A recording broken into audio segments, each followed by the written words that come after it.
I've stood here lashed by winds and rains. These battered walls hae stood the strains.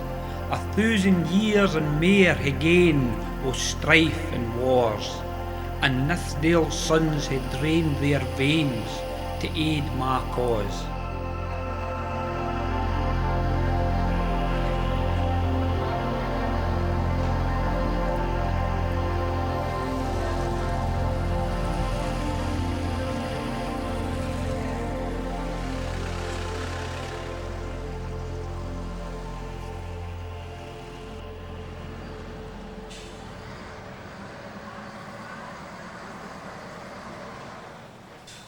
We're in a farm called Auchan Taggart in Upper Nithsdale. Auchans means fields of, Taggart means priest. So this is Auchan Taggart, the fields of the priests. And this is where they met in the Bronze Age to worship the summer solstice and the other solar events. And you can imagine meeting here in the middle of summer and the sun starting to rise up over that dark pass there, and the first rays coming down and touching the ground here. You could almost imagine wanting to step into heaven and commune with the dead. So that's what this is all about, place of worship. There's a piece of jewellery found here in 1876 called the Auchan Taggart Lunula, 4,000 years old, a lovely breastplate in the shape of a crescent moon that hangs round your neck, made out of gold from the streams round here. It was a magical piece of equipment, this, that only a powerful priest could handle. It's got lovely, delicate little inscriptions on it. I don't think it's writing, it's just decorative, but to see it is to see true magic. It really is a powerful, it's a symbol of Scotland. It's a sign that Scotland, Upper Nithsdale, was fabricating beautiful gold objects at the same time as the pharaohs in Egypt were being buried in the Valley of the Kings. We were doing it here just as well, if not better. I'm speculating now, but I do know for a fact there was an ancient settlement on the top of that hill there where that distant farmhouse is. It was one of these Crannog type communities, you know, the island in the centre of the loch. There was definitely folk living there. So all round about here I would expect Bronze Age settlements coming up here. This would be the central focal place of worship. If we look out towards the north, we can see the sort of hillock of the Nyah there with the sheep on, and that was in fact the alleged site of the old Sanquhar, the old fort. And the very earliest use of this word is round about the 10th, 11th century, which even then there was a place old enough to be termed the old fort or the old place. When southern foes with hate did glower, bold Douglas viewed the fateful hour. Brave-hearted Wallace held the tower and won the day.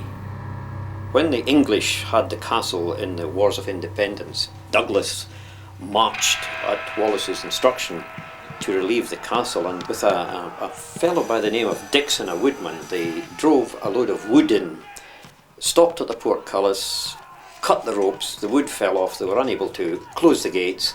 Douglas and his men poured in and put everybody to the sword save one, which was a very good psychological blow, because they allowed him to run to the next castle, which was at Durrisdeer, and tell them what had befallen them. And of course they decided to clear out as well. So a very good psychological blow, and the castle was captured again for Scotland. That up there is the Lead Hill, so that's God's own treasure house. A byproduct of lead is silver, and a significant proportion of Scottish silver comes out of there. There's a big gold seam up there. All the gold in the Scottish crown jewels came from there. I saw the flight of a noble queen in one of Sanquhar's tragic scenes, when Scotland's honours lost their sheen. Alas, too late. Mary, Queen of Scots, actually visited Sanquhar briefly. She came following her defeat at the Battle of Langside, and she lived for a night in the townhouse of Lord Sanquhar, which sits, or used to sit, where the Royal Bank sits today. And then she made her way down over the bridge. Today it's called Queen's Road. Down to the bridge, up over the Wing, and she left Scotland never to return. The toll booth was built basically to collect tolls on the road, the narrow part of the road. They had a barrier that come down, stop people with herds of cattle, carts, etc. It was also built as a jail, as a courtroom, and it basically did all the sort of civic activities that the town would need for well over 150 years.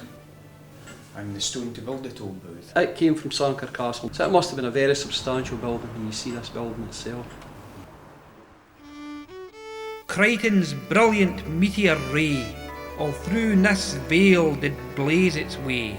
The greatest genius o' his day shone like a god.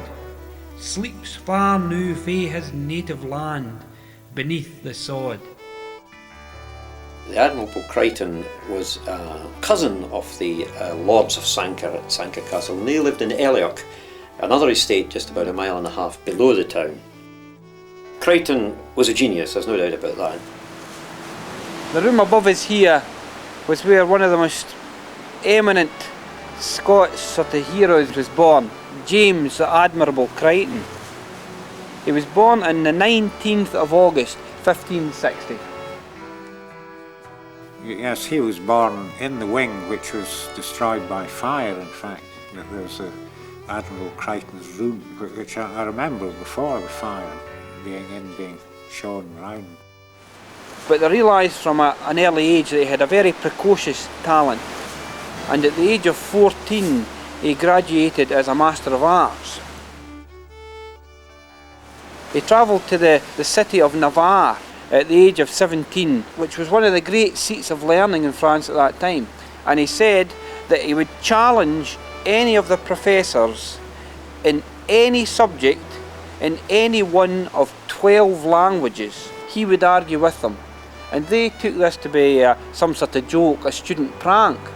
But Crichton was deadly serious, and within the 6 weeks he had carried out these debates with the professors and absolutely confounded them with his genius.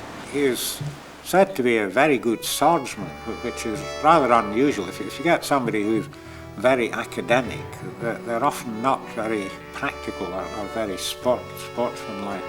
But he seemed to be both, which is extremely unusual. Whilst in Mantua, there's a story about an Italian duellist at this time who was a notorious assassin, and he went about all these towns and cities issuing challenges for anyone to take him on in a duel.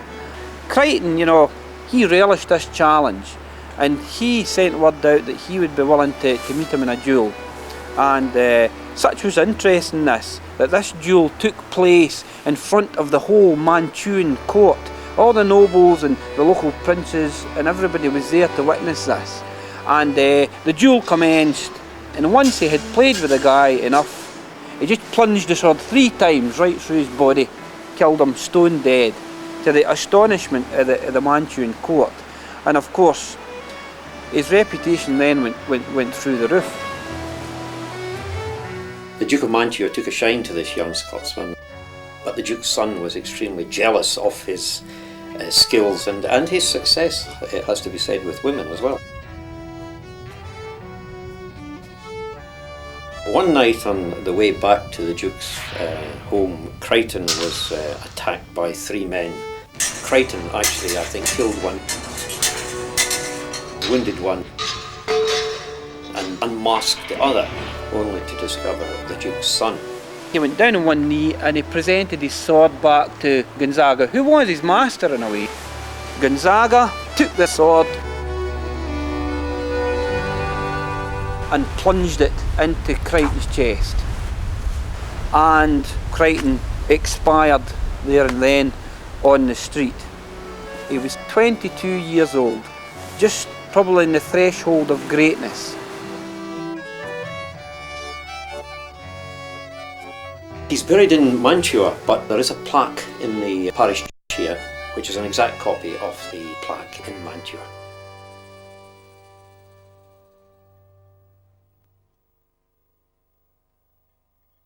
"18th of August, 1598, of mine o't will that auspicious date, when gid King James gied the seal o' state to our royal charter, instilling with pride a worth mair great than Magna Carta. The award of a royal charter to a town certainly elevated it from the ordinary, and it granted great favours to the town. They were able to raise taxes, they were able to have a guild of tradesmen, and in particular to run their own affairs, which was very important. And he granted them this favour, King James, for their honest and great support. The riding of the marches in other parts of Scotland is called the common riding.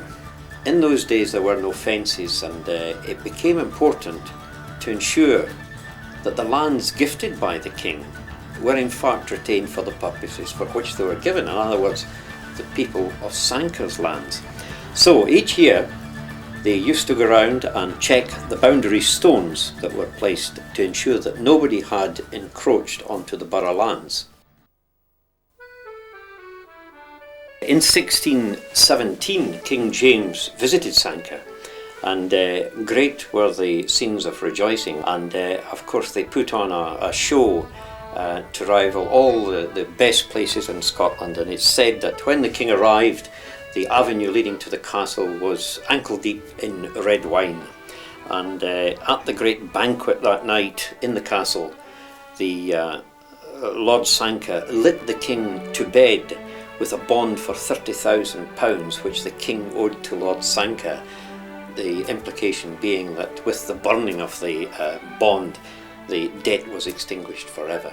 But Crichton then fell upon hard times, and it's not easy to see why that happened, and he, about 60 years later, he sold the castle and he moved to Dumfries House in Cumnock. Brave Hans kept safe old Scotia's nation, Cameron's fiery declaration. I heard his fearless proclamation, it echoes still, in hearts of folk who love freedom's station, it always will. Upper Nithsdale, 400 years ago, the bridge at Sanquhar was one of the borough rights, so you were able to get over the river. There wouldn't be another bridge probably in the extent of the river until you got further up. It was on the main north-south road, and it was also on the main east-west route from Galloway into Edinburgh and places like that. It was therefore a great place for making declarations. And the first declaration was made at Sanquhar in 1680, when Richard Cameron, the Lion of the Covenant, rode into Sanquhar with armed men, and after prayer they published the first Sanquhar declaration at the cross. But of course that threw the country into an uproar, because what he did in fact do was declare war upon the king. And he was hunted down, and three weeks later Cameron and his men were found at Ayrshire, and a great battle took place in a fierce thunderstorm, during which Cameron was killed.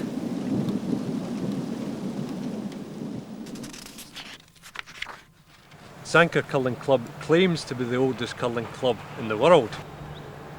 It was a game without social distinction, mainly because in the winter, when things became frozen over, the tradesmen were unable to work, and this was something for them to do.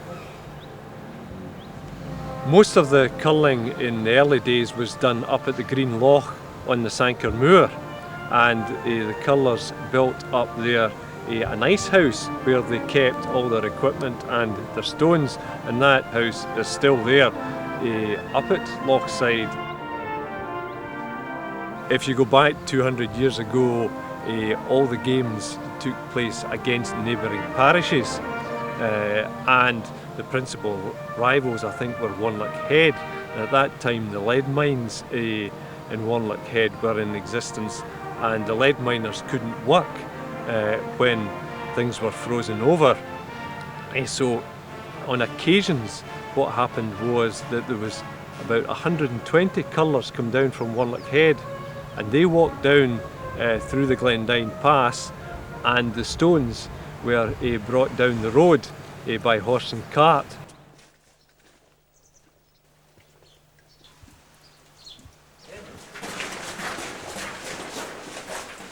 You've actually crossed right under the village, the main street, the cottages, the gardens, and it's 110 feet up to the surface above now. Now all that passage we've just walked down, and this shaft here, and quite a bit of the system behind us here, were actually just hacked out with hammers and chisels. Once it chiselled it all out, obviously it places gunpowder charge in. And in the early days when they first started with the gunpowder, to pack the gunpowder into the hole there, they just scraped the small rubble up off the floor, which obviously the small rubble on the floor were full of pieces of lead. So obviously after the explosions, when they came back into these areas to work, they'd actually filled the air with lead. And this is what they were continually breathing in, day in and day out. And the period that we're looking at here, the early 1700s, the life expectancy for a lead miner were between 35 and 45 years of age. They worked 10 hours a day, 6 days a week. The thing is, the miners, they also only got paid once a year. They had an annual payday. So obviously in the meantime, everything they required, everything they needed, they had to get on credit. They had to supply their own candles, gunpowder, picks, shovels, plus food to feed his family. Up there is the second oldest subscription library in Scotland. The oldest is in Lead Hills. The reason for that was the lead miners, the shop was owned by the mine operators. So if they struck and got another penny a year, the owners just put up the price of bread. So they'd gain nothing. And the only way out of poverty they realised was education. So they clubbed together, got some books and started up a subscription library, a concept that's now widespread throughout the world. And at the end of the year, when payday came round, by the time they deducted everything that the guy had actually had on credit, he was actually very lucky if he saw any money at all. They were basically continuing debt to the actual mining companies they were working for.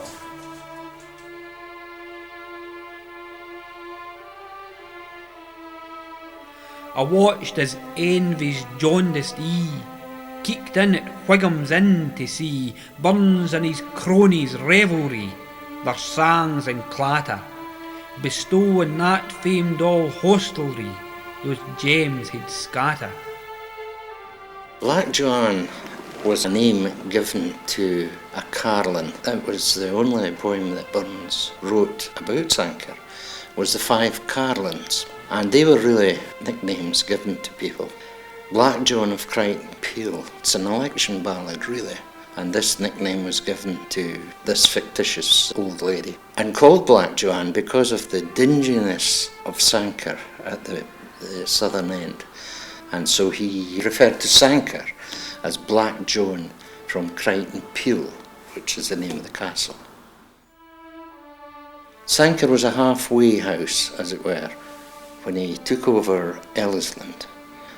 Travelling to Mauchline was too much for one day, so he stopped at Wigham's Inn. And when he stopped there, a good few of the dignitaries around the town, whom he had become friendly with and was introduced to, would immediately come and join him.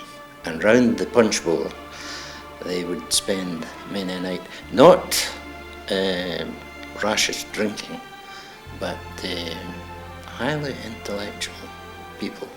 Many stories can be told of his events at the Queensberry and the poems and songs that he either wrote or sent from the post office whilst he stayed at the Queensberry.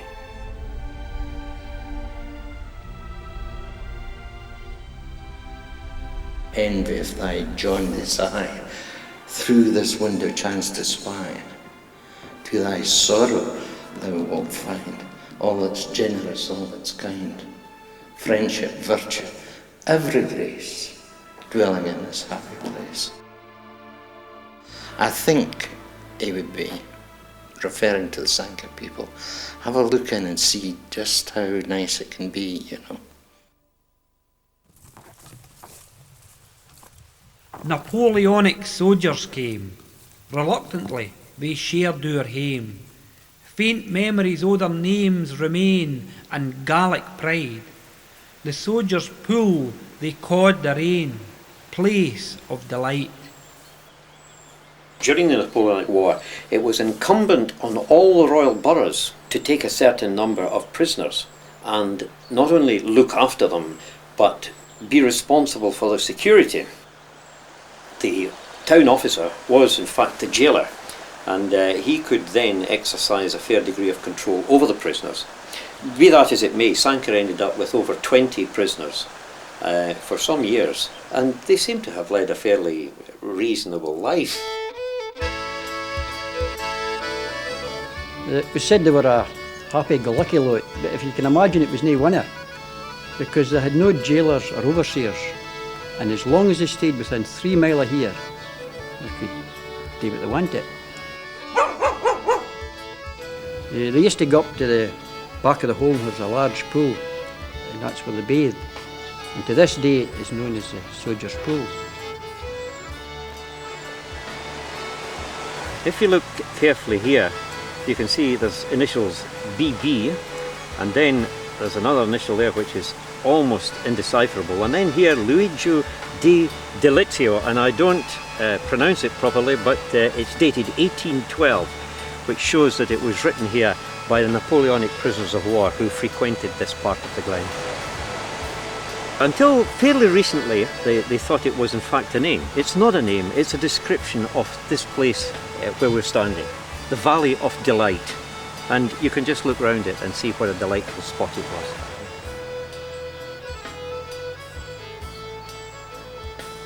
But they used to turn the heads of a lot of the Sanquhar lasses, and 2 in particular officers fell for the one lassie, and just couldn't settle their agreement which one was going to win her favours.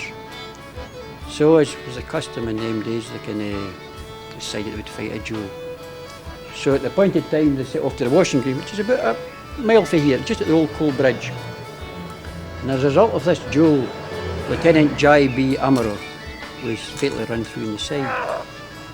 And it's said that his wound was so severe that you could trace his blood, that he'd lost all the road up to here. And he's buried in the back of the old church, where his fellow officers erected a tombstone. And this is his grave, and it's quite ironic because at the end of the inscription, which today is indecipherable, it says he expired in the arms of friendship.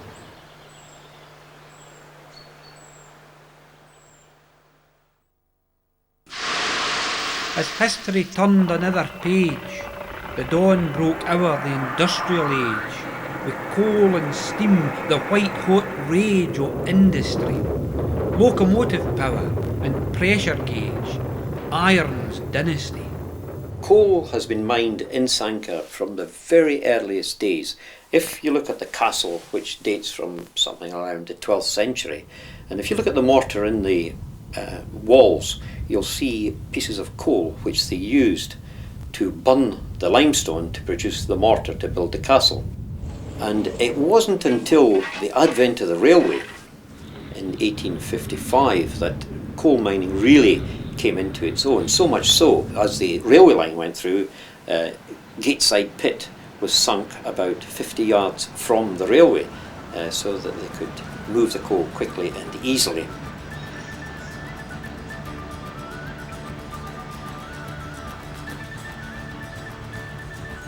Well, riding in the marshes was part of an old tradition that started basically in the 1600s, and it was first mentioned in the council minutes in about 1730. There was sort of sporadic occasions it was held throughout then until 1829 when it actually stopped. Finally in 1910 the town council took up the idea of riding in the marches, but the real reason behind it was in fact to challenge the Duke of Buccleuch over certain plots of land surrounding the borough which he claimed and which they also laid claim to. And the idea was that when they rode the marches they would go into these particular pieces of ground and stake a claim on them. It's basically a reenactment of that claim that you do every year. The main player is the cornet, and he's sworn in to protect the borough boundaries. The next in line is the ensign. Basically it's flag carrier and his protector. And then we've got the cornet's lass. And it was decided at that point in time that they would do this every second year. And in fact it did happen again in 1912.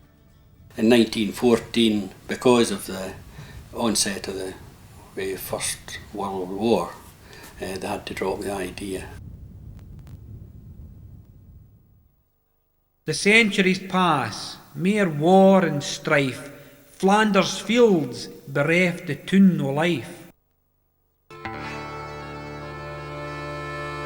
The village of Mennock, which lies about a mile below Sanquhar, fiercely independent of course, but very much a part of the Sanquhar area.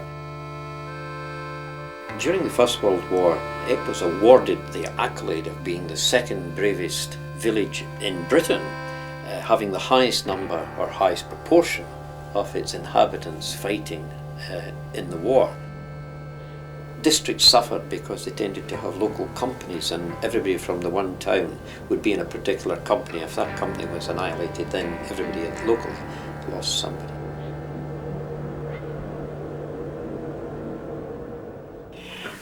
I'll show you a photo. I was in the Here Was a Play, the Indian play in 1921.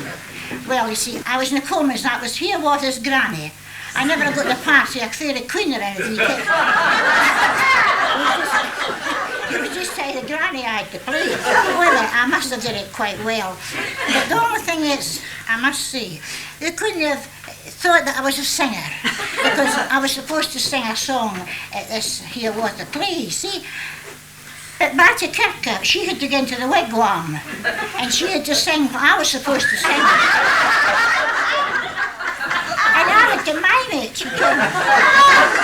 That's true. And it was to raise money for a plaque to put in the school hall in memory of the 55 men that was killed in the Great War. And so we raised £62, and the plaque's in the school, the academy now. And there's 56 in the photograph, and I can name every one but one. Now, I have a good memory. I'm blessed with a good memory, I must say. And I'm very grateful for it. But I don't seem to be a singer at that rate.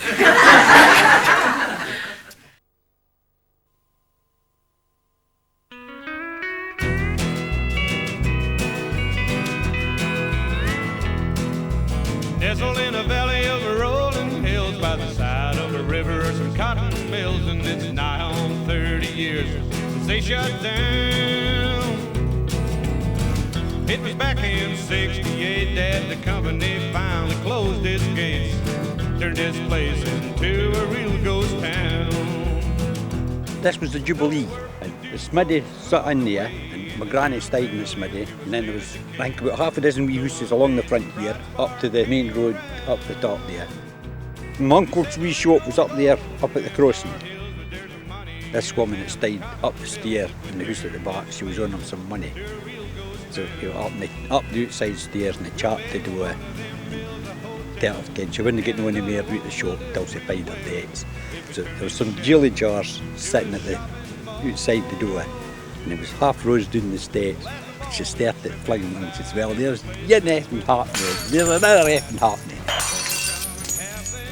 And you got a halfpenny for a jelly jar at that time, so that was her paying off her debts. $1 million industry, they love to see you lay your money down.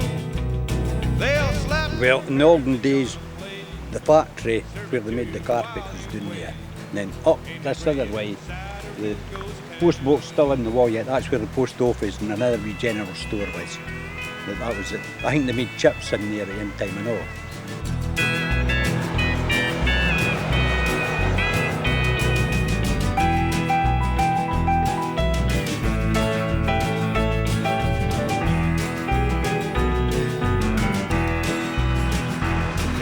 Well, this was where Croyt Hall was. It was the kind of hub of the community. Everything was held in the Croyt Hall. All the weddings and all the rest of it. We played carpet rules, and the pigeon social, it was held in there. It was the kind of highlight of the year. The fairground ride, so come along and have yourself a ball. Yes, step right up and meet your host.